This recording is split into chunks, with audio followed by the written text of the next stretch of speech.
Maksudnya yang lain ini, nyalakan dulu kameranya.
Jadi seharusnya kalau Anda mau kuliah, Anda sudah siap semua ya, sudah lengkap dengan jilbabnya. Jangan nanti mau disuruh buka kamera baru kelimpungan cari jilbab.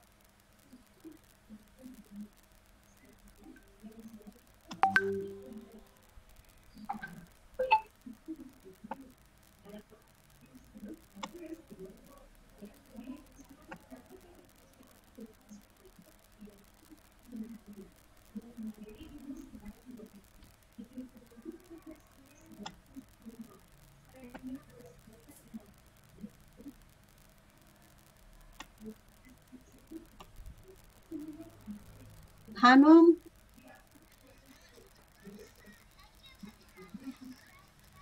iya Ustazah. Ya, Fir, bisa saya minta dibantu dulu edit sedikit. Kuliah kan? Kenal nggak? Yang mana kak? Ini fotonya bisa dirapikan sedikit.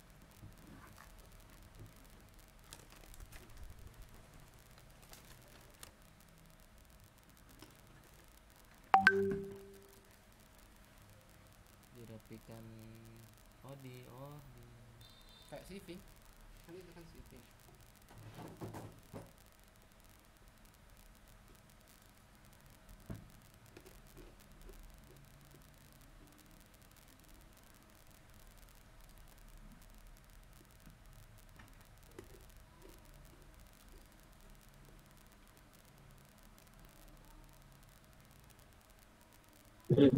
Luar Ustazah.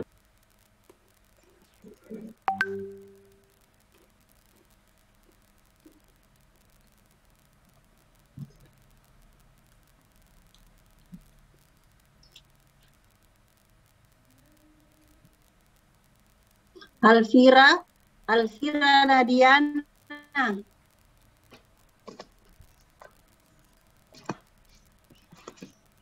Sana. Masih sakit Alfira. Izin Ustazah karena masih sakit.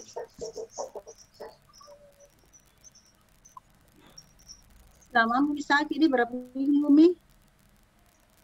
Iya Ustazah. Lagi masa pengobatan. Sakit apa? TB Ustazah. Saya nggak buatkan kotak nih, memang baru di ini. Ini saya import.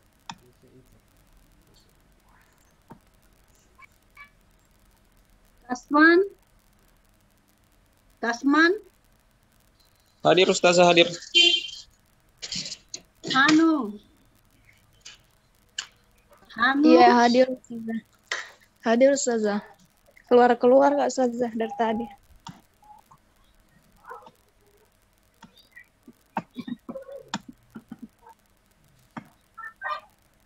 Muhammad Ayub.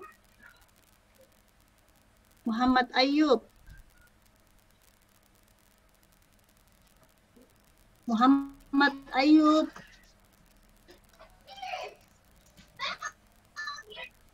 Muhammad Ayub Takiuddin.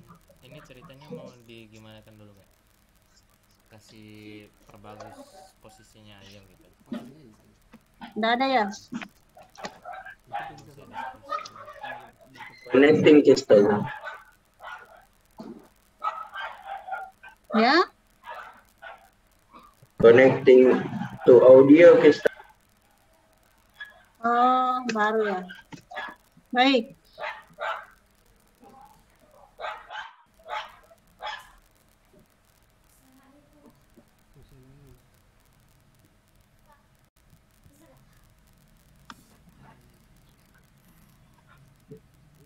Baik, kita akan melanjutkan materi di balaga di pekan ke-6.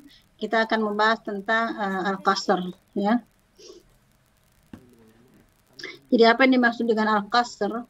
Yaitu takhsisu syai'in bi syai'in bi tariqin makhsusin.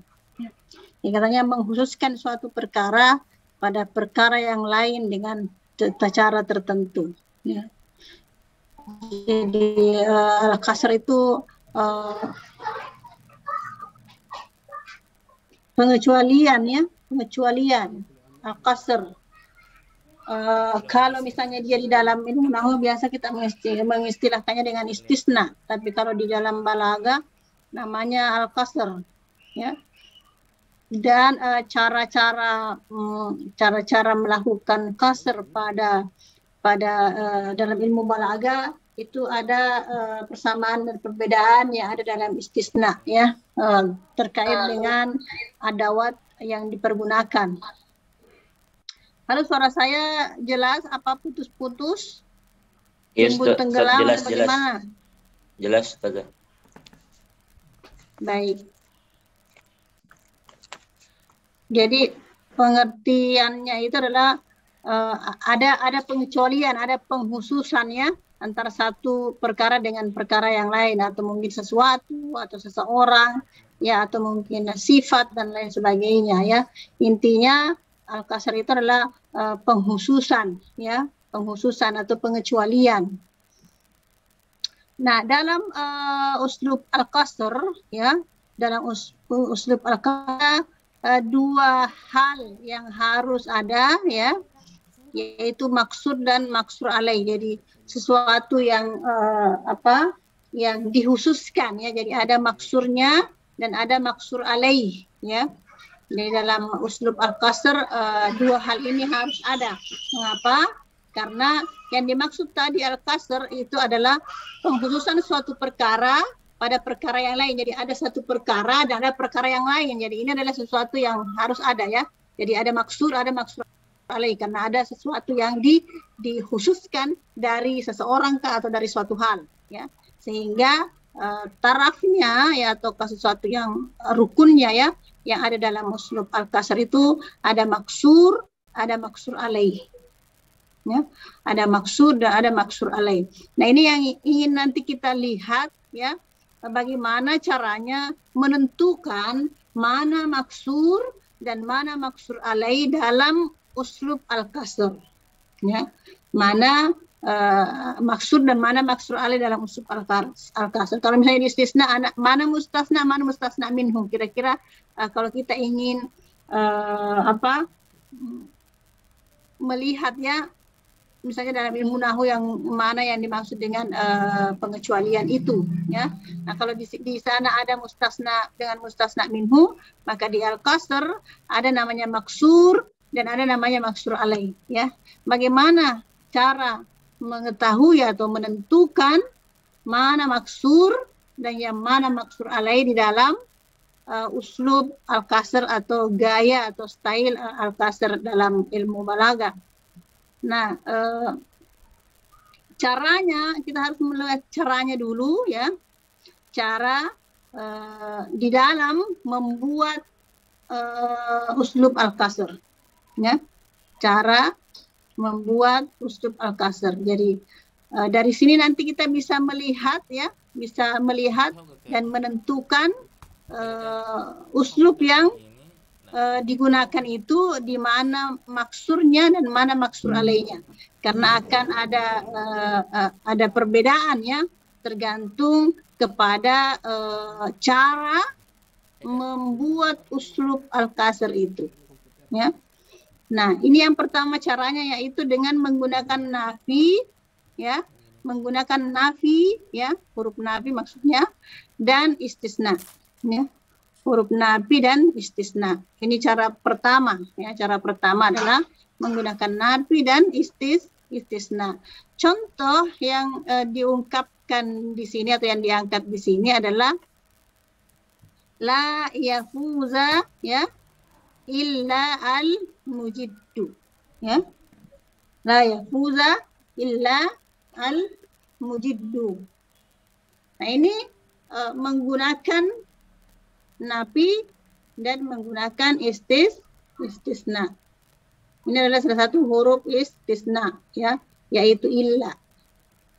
Jadi cara pertama adalah menggunakan nafi plus istisna atau adawatul istisna.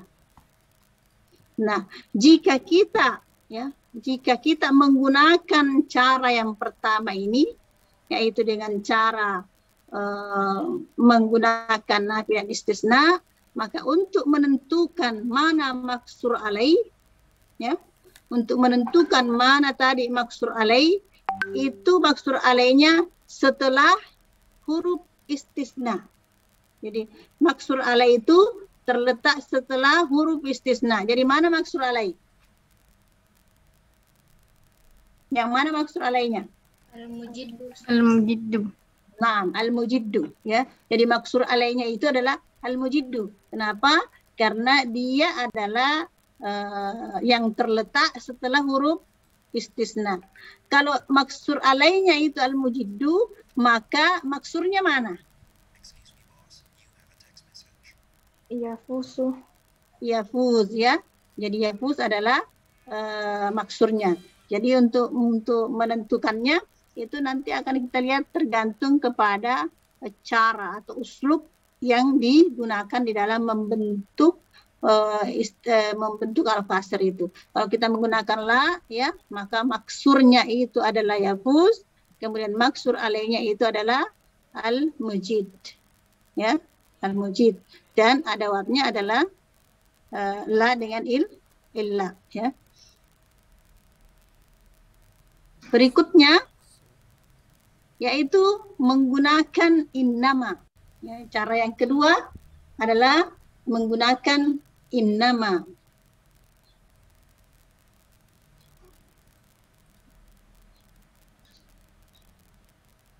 Contohnya di sini innamal hayatu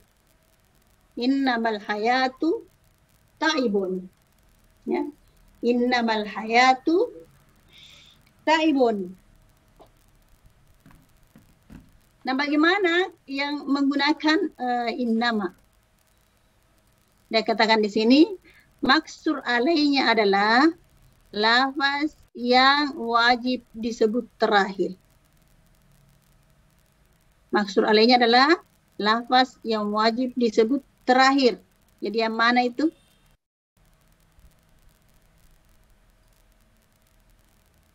Yang mana? Taibun. Halo? Taibun ya. Taibun adalah maksur alaihnya ya. Taibun adalah maksur alaih. Maksurnya mana? Al-hayatu. Al-hayat ya. Jadi al-hayat. Jadi ini karena uslubnya berbeda, maka kita tentu harusnya menentukan yang mana maksur dan mana maksur alaih. Jadi al-hayatu maksur ya, taibun adalah maksur alaih ya. Taibun adalah banyak uslub kalimat seperti ini ya, di ayat juga banyak.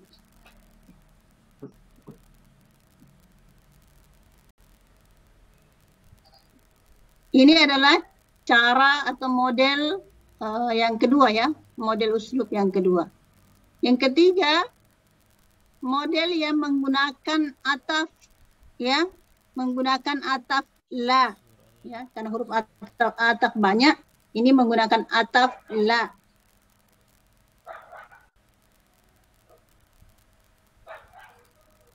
Contohnya al-ardu mutaharrikatun la sabitatun.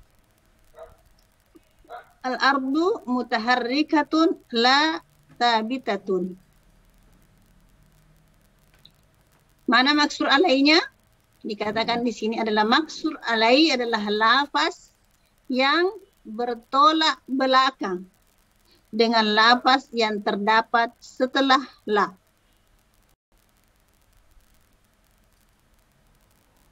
Kalau Anda mencermati ini, mana maksur alai? Mutaharrika Ustaz.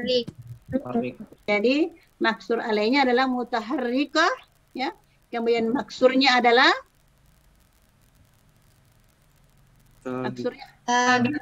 sabita ya. Karena dikatakan di sini maksur alai itu adalah lafaz yang bertolak belakang dengan lafaz yang terdapat setelah la. Jadi yang bertolak belakang dengan lafaz setelah la ini itu adalah maksur alai. Jadi yang mana bertolak belakang tentu mutaharrikah ya. Tentu adalah mutaharrikah. Jadi ini adalah maksur alai.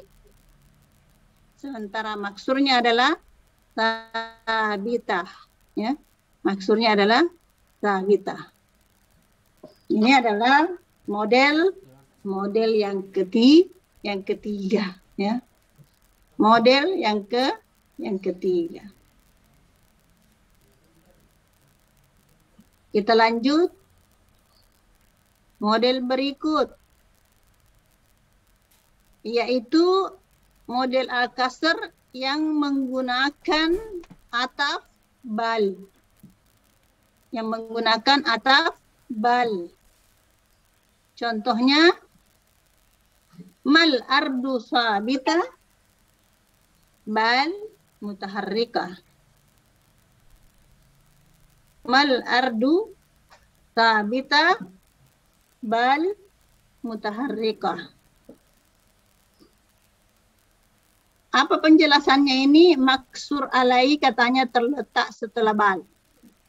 Berarti mana maksur alainya? Mutaharrika. Mutaharrika adalah maksur alai dan sabita adalah maksur. Ya. Ini adalah jadi mutaharrika adalah maksur alai karena katanya terletak setelah bal. Kemudian maksurnya adalah sabita. Ini cara yang keberapa ini? 4. Ya. Ini cara yang keempat. Berikutnya cara yang kelima. Cara yang kelima yaitu menggunakan ataf lakin. Ya. Menggunakan ataf lakin.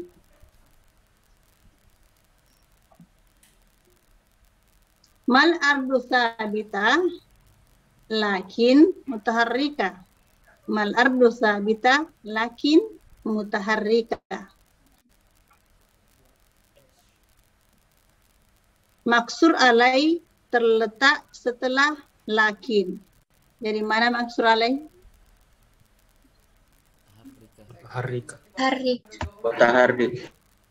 Mutaharrikah itu adalah maksur alai. Kemudian mana maksur? Sabitun. Nah, sabita. Sabitatun adalah maksur, ya. Jadi ini ada 5, seperti hanya 5 ya. Si adakah? Bisa juga caranya ya adalah mendahulukan lafaz yang seharusnya diakhirkan. Ya. Mendahulukan lafaz yang seharusnya diakhirkan. Contohnya, alar rijalil amilina nusna. Ala rijalil amilina nusna. Yang mana di sini? Katanya maksur alaih adalah lafaz yang didahulukan. Mana maksur alaih? Ar-rijali. Jali. Ya ar-rijalil amilin. Ya, jadi maksudnya mana?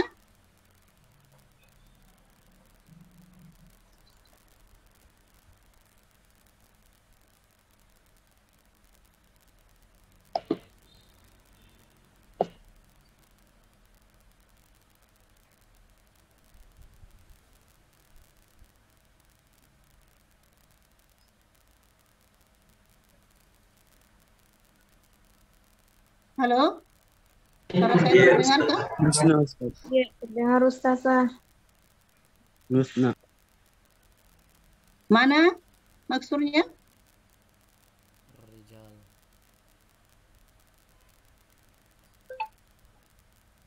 Yang mana maksudnya? Al-amil. Nusna. Al-amilain, al-amilin. Al-amilin? Nusna. Nusna. Nah, nusna, ya.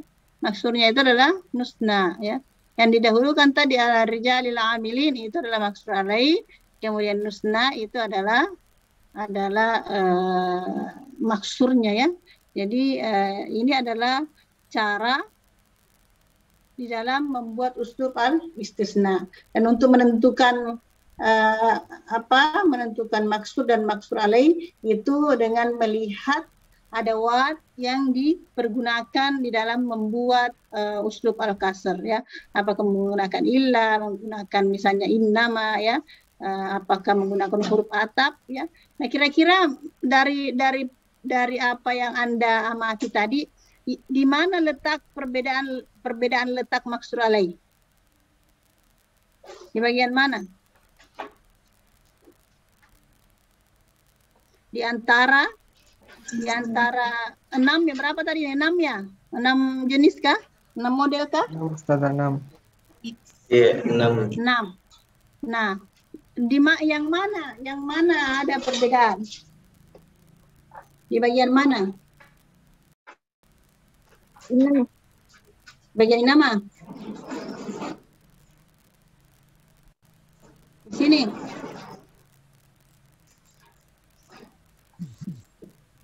Di sini kah? Apa bedanya ini dengan di atas?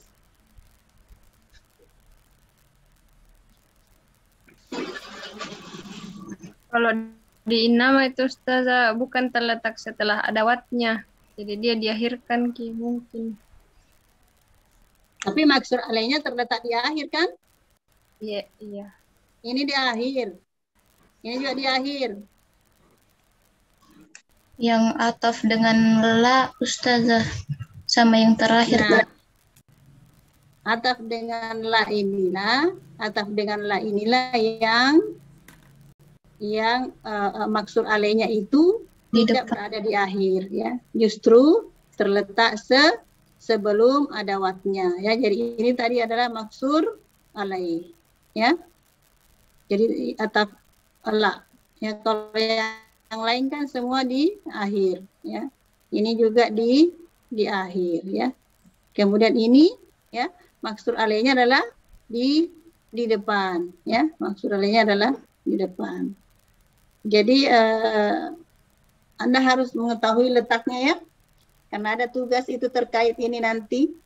Ada tugasnya di menu tugas, ya. Untuk mengidentifikasi mana maksur dan mana maksur alaih, ya. Serta adawat yang digunakan. Baik, kita lanjut dulu ke materi sebelum Anda ke tugas, ya. Kita lanjutkan dulu di materi, ya. Berikutnya adalah aqsamul qasr, ya. Aqsamul qasr yaitu jenis dari qasr, ya. Jadi ada 3 pembagian besar, ya, di dalam melihat jenis dari qasr ini. Pertama, pembagian berdasarkan hakikat dan kenyataan.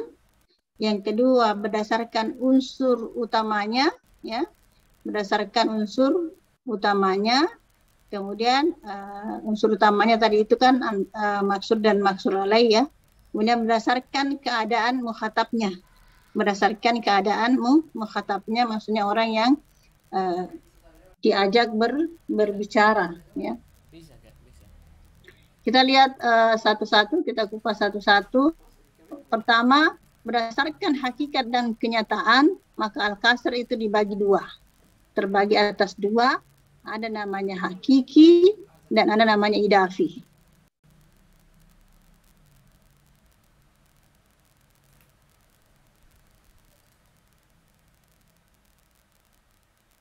Ini semua bisa diangkat menjadi satu tugas akhir, ya.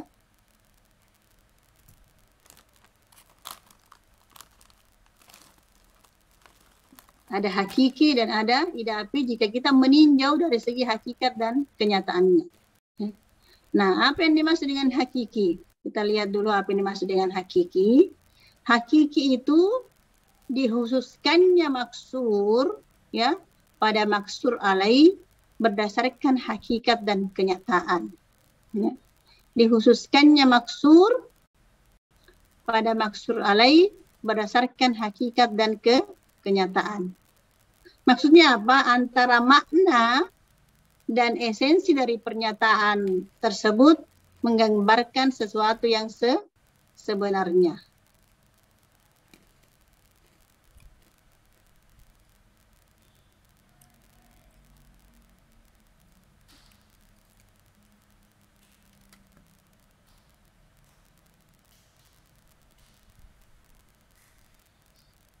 Yang dikatakan di sini kasr hakiki itu hampir seluruhnya merupakan kasr sifat ala mausuf jika dia ditinjau nanti dari unsur pembentuknya. Ya. Nah, contoh di sini kemukakan, ya. La ilaha illallah. Ya. La ilaha illallah.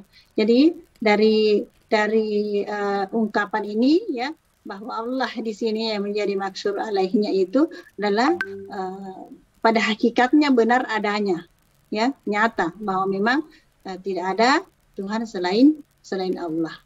Ya. Innamar razzaku Allah. Innamar razzaku adalah Allah. Jadi Allah di sini adalah maksur alaihnya, ya. Itu adalah sesuatu yang hakikatnya sesuai dengan kenyataannya, bahwa tidak ada yang maha pemberi rezeki kecuali Allah, ya.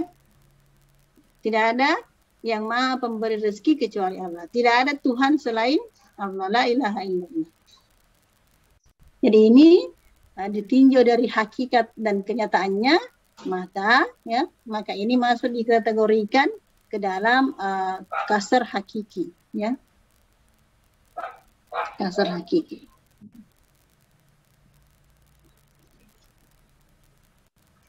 Kemudian berikutnya kita mau membandingkan yang mana yang dimaksud dengan idafi, ya. Jadi kasar idafi adalah dikhususkannya maksur pada maksur alaih dan dengan disandarkannya kepada sesuatu yang tertentu, ya. Disandarkan kepada sesuatu yang tertentu, ya. Nah, kasar idafi ini ungkapan kasarnya itu bersifat nisbi, ya. Artinya, apa maksudnya bersifat nisbi? Artinya itu relatif, ya. Bisa saja ada yang lain yang memiliki sifat tersebut, ya. Misalnya, contohnya kita bisa lihat la jawada illa ali. Tidak ada orang yang bersungguh-sungguh kecuali Ali. Nah, Ali ini kan masih bisa tergantikan dengan yang lain. Jadi dia maksudnya masih bersifat nisbi, ya. Masih bersifat nisbi karena bisa jadi misalnya orang lain Zaidkah atau siapakah juga itu bersungguh-sungguh, ya. Sama dengan contoh yang kedua ini, ya. Innama Hasan syuja, ya. Orang yang memiliki sifat syuja, ya, memiliki keberanian, bisa saja bukan Hasan. maka itulah yang dikatakan idhafi. Kenapa? Karena dia masih bersifat nisbi. Berbeda tadi dengan yang di atas, hakikinya ya memang tidak ada Tuhan selain Allah, ya, dan tidak ada yang maha memberikan rezeki, juga itu adalah Allah. Sehingga itu bersifat sesuatu yang nyata, yang absolut, ya, sesuai dengan kenyataannya. Sehingga itulah tadi perbedaan antara hakiki dan idhafi, ya, hakiki dan idhafi. Jadi berdasarkan pembagiannya berdasarkan hakikat dan kenyataannya, ya, hakikat dan kenyataannya.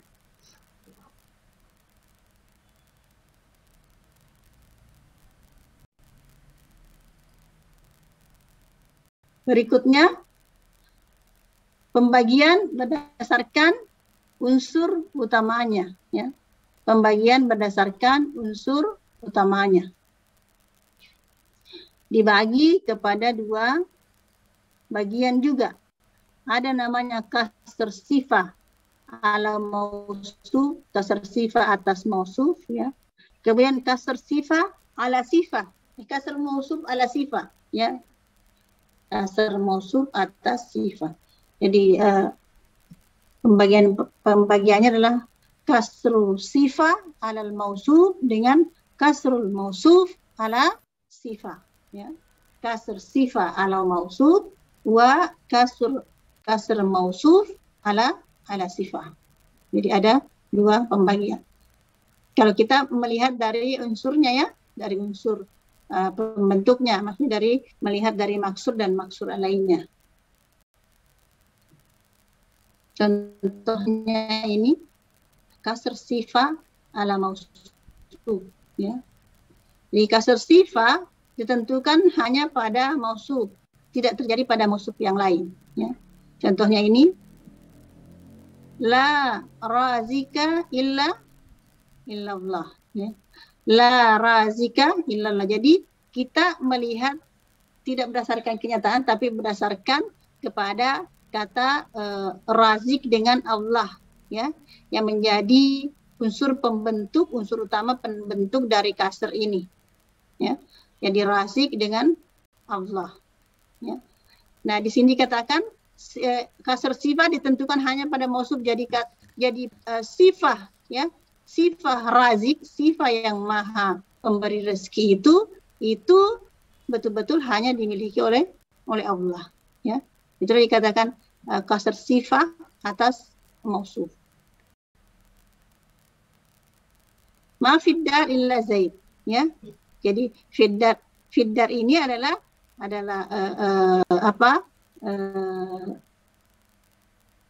apanya ini? Sifahnya di sini, ya. Sifah di sini dimaksud bukan sifat yang betul-betul adjektif, ya, bukan, ya. Bukan makna sifat di sini harus adjektif, ya. Tapi makna sifat di sini adalah yang dikhususkan, disifatkan kepadanya, kepada si Zaid, ya. Kepada si Zaid. Jadi di sini konteksnya bahwa yang berada di dalam rumah itu memang betul-betul si Zaid, ya. Jadi disifatkan, sifat yang ada di dalam rumah itu memang adalah si mausuf itu, ya. Jadi itu yang dimaksud dengan kasr sifah ala mausuf. Sama ini yang ada di bawah, la zaima illa Sa'ad, ya. La zaima illa Sa'ad. Yang memiliki sifat zaim itu adalah si Sa'ad, ya. Nanti kita bisa membedakan, ya, mana menentukan sifah atas mausuf kalau kita nanti sudah melihat yang mausuf ke sifah, ya, supaya nanti kita bisa melihat bedanya. Maka illa Zaid. Jadi perhatikan ini yang dikhususkan, ya. Jadi kalau kasr sifah ala mausuf, maka khususannya ini ada di belakang. Misalnya orang-orang yang memiliki sifat itu. Orang-orang yang memiliki sifat itu berada di belakang. Misalnya Allah, Zaid, Sa'ad, Zaid, ya. Ini berada di belakang, ya, karena dia yang dikhususkan. Maka inilah yang dimaksud dengan sifah atas mausuf, ya. Jadi diperhatikan model uslubnya ya, dan kata-kata yang digunakan. Saya sengaja nanti menggunakan kata-kata yang mirip supaya lebih bisa dibedakan nantinya antara sifat ala mausuf atau mausuf ala sifat. Nah, contoh berikut. Ini model yang mausuf ala sifat, ya. Kita bisa lihat contohnya, ya. Amallahu illa khaliq kulli syai'. Adakah yang bisa membedakan antara model ini dengan model yang di atas tadi? Sebelum saya jelaskan.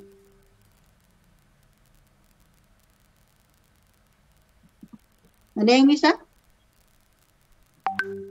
Model uslub sebelumnya ya dengan uslub yang ini? Orang yang Maksudnya lebih memiliki dulu. sifatnya Ustazah di depan.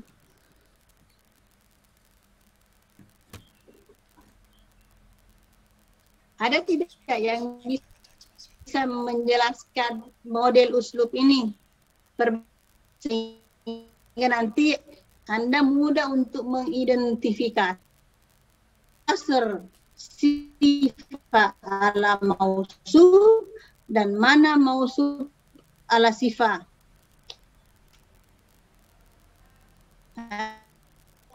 Orang yang memiliki sifatnya Ustazah. Siapa? Silahkan raise hand.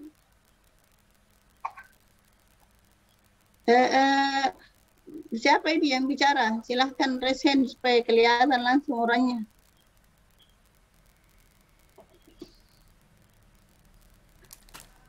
Nadia. Orang yang memiliki sifatnya Ustazah berada di depan. Orang yang memiliki sifat itu berada di depan. Kalau di atas, yang sebelumnya, Kalau di belakang Ustazah.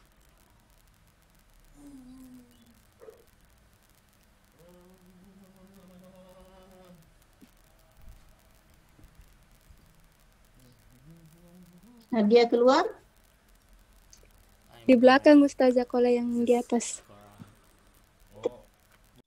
Ya, kenapa? Nadia? Ya Ustazah. Nadia bisa enggak kau raise hand, Nadia? Raise hand dulu. Bisa di bawah. Sangat bisa.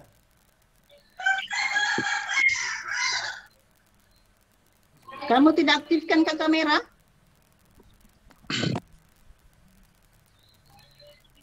Baik. Ya coba Nadia, coba jelaskan Nadia. Perbedaan yang Anda temukan antara usul pertama dan yang kedua ini.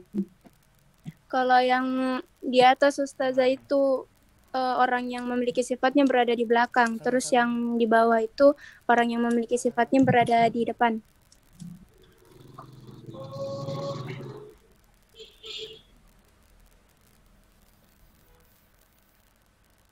Aku kantor. Aku pakai pesan karena akunku ada di situ. Terus kantong handphone.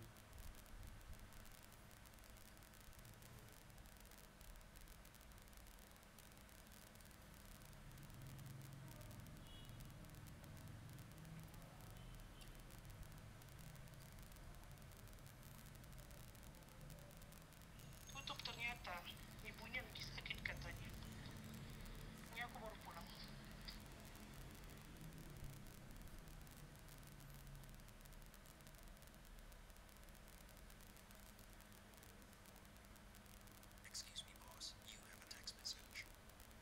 Ini jaringan siapa ini ya?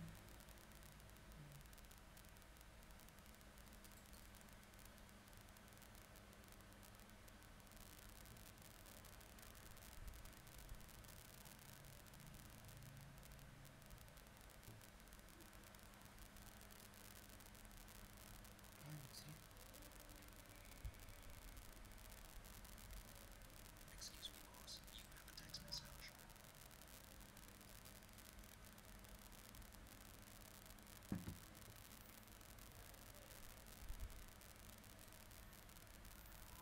Ini aku pesan sendiri aja. Tapi Bisa. mau ke anu? Yang mana? Hah? Apa kata-katanya?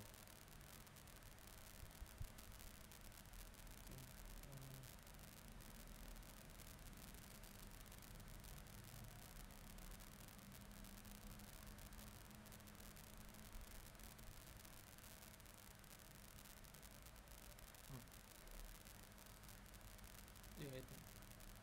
Rizki apa? Intinya ada rizkinya dia. Ini malah jus loh.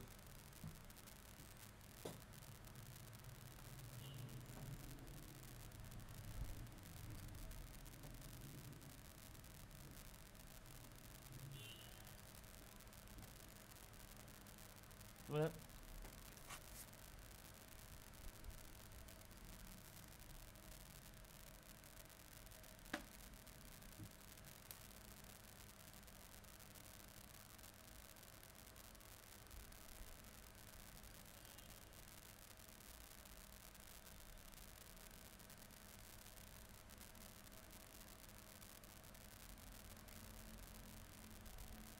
Langsung beli.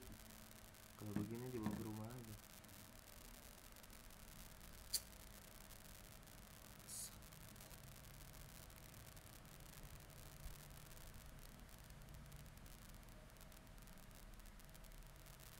Oke, sama. Selesai.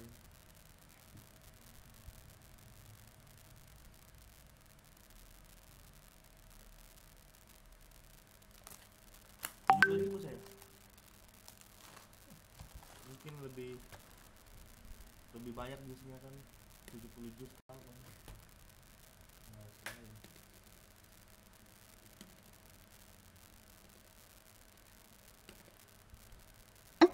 La Hasan. Mandi lagi ya, saya ini. Ini tadi, oke, ini model uslub yang bagaimana tadi di antara 6 model uslub, ya? Di antara 6 model uslub, ini model uslub yang keberapa tadi? Yang ketiga Ustazah, ataf dengan la. Ataf dengan la, Qasar ataf sifat. dengan, Bukan mungkin Ustazah yang didahulukan. ya, Ke terakhir, yang terakhir. yang terakhir ya, yang terakhir, yaitu yang mendahulukan ya. Nah, ini model yang ke-6. Nah, kita lihat, ini ada contoh, kita ingin melihat bagaimana keadaan mukhatab, yang mana yang dimaksud ifrad, yang mana yang dimaksud dengan kal, yang mana yang dimaksud dengan ta'yin, ya. Nah, contohnya ini.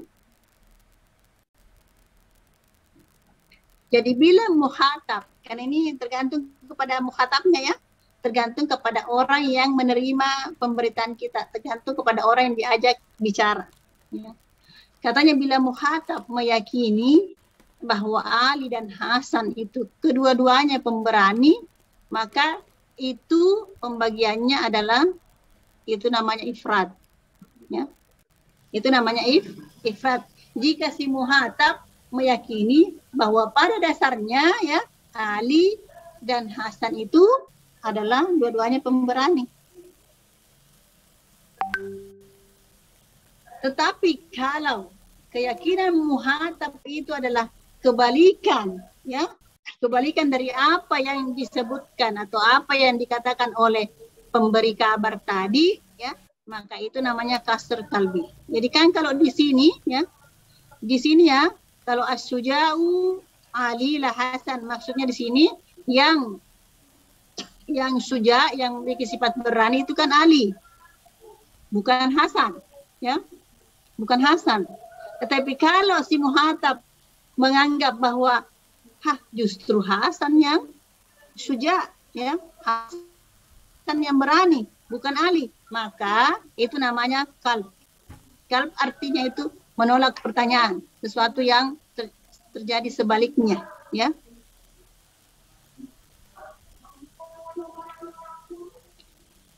Kemudian jika si mukhatab bimbang menentukan, ya, siapa sebenarnya yang berani ini, Ali kah atau Hasan, ya, maka itu namanya kasr ta'yin, ya. Itu namanya kasr ta'yin. Jadi bentuk ya pembagian ini itu bentuk yang tentu saja kita tidak bisa mengidentifikasinya kecuali dalam konteks ya, konteks yang kita bisa lihat ya bahwa si muhatab ini ya, si muhatab ini percayakah atas apa yang kita sampaikan atau bagaimana ya, ataukah dia menerima sesuatu yang sebaliknya ya. Nah, ini pembagian yang ketiga ini yang terkait dengan pembagian kasr berdasarkan kondisi ya yang dimiliki oleh orang yang disampaikan berita atau orang atau muhatab, orang yang ditemani berbicara ya. Jadi kalau ragu-ragu ya, ragu-ragu menentukan berarti dia ta'yin ya. Kalau ragu-ragu menentukan berarti dia ta'yin. Kalau kebalikannya malah ya dari apa yang disampaikan berarti kalau ifrat justru dia mengatakan dua-duanya berani ya, dua-duanya berani, maka itu adalah ifrat ya. Baik, saya kira itu ya penjelasan tentang al-qasr ya. Anda tinggal mengerjakan tugas di sekolah ya. Anda kerjakan tugas di sekolah terkait tadi mudah tugasnya karena hanya menentukan tentang mana maksur dan mana maksur alaih ya, mana maksur dan mana maksur alaih. Baik, adakah yang kurang jelas?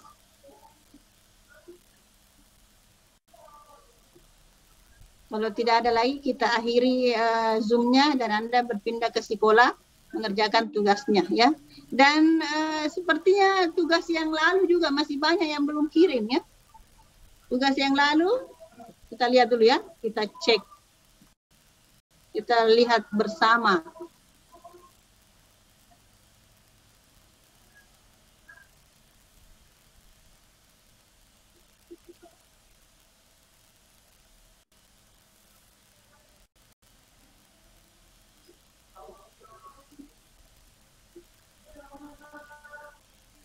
Ini baru 9 orang ini. Ya. Ini kelihatankah? Udah kelihatan? Kelihatan. Ini baru 9 orang ini yang memasukkan tugas minggu lalu, ya. Dan waktunya berakhir sebentar malam ya. Ini tanggal 20 berapa hari ini? 23 kan? Nah, jadi sebentar. 23. Hari ini berakhir menjelang menjelang pukul lonceng tengah malam, ya, menjelang Cinderella hadir. Siapa yang sudah memasukkan?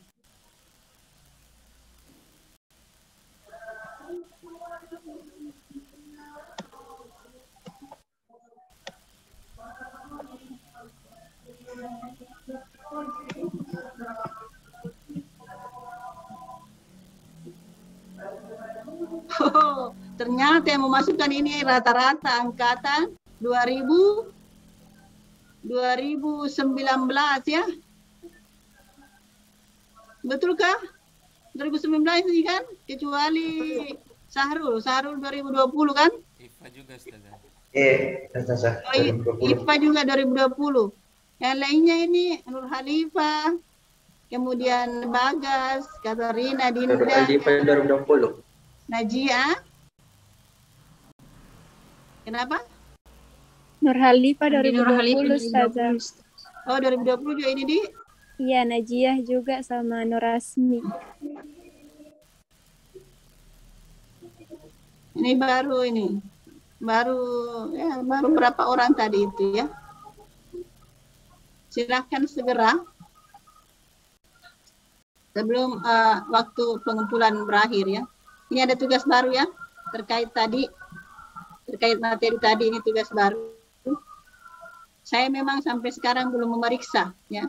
Sampai sekarang belum memeriksa tugas, tapi yakinlah saya pasti periksa, ya.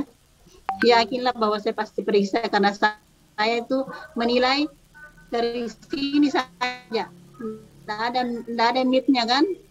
Saya tidak memberikan penilaiannya, betul-betul saya ambil dari tugas, ya. Betul-betul penilaian itu saya ambil dari tugas, dan nanti juga akhirnya Anda bisa mengetahui nilai Anda dari sekolah, ya. Jadi semua transparan, ya, semua transparan.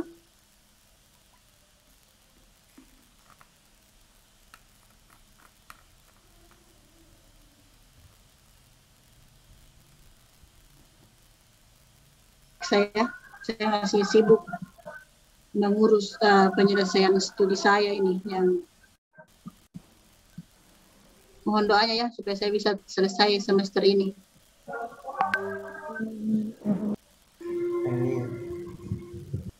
Baik, kalau tidak ada lagi kita akhiri, ya. Assalamualaikum warahmatullahi wabarakatuh. Waalaikumsalam warahmatullahi wabarakatuh.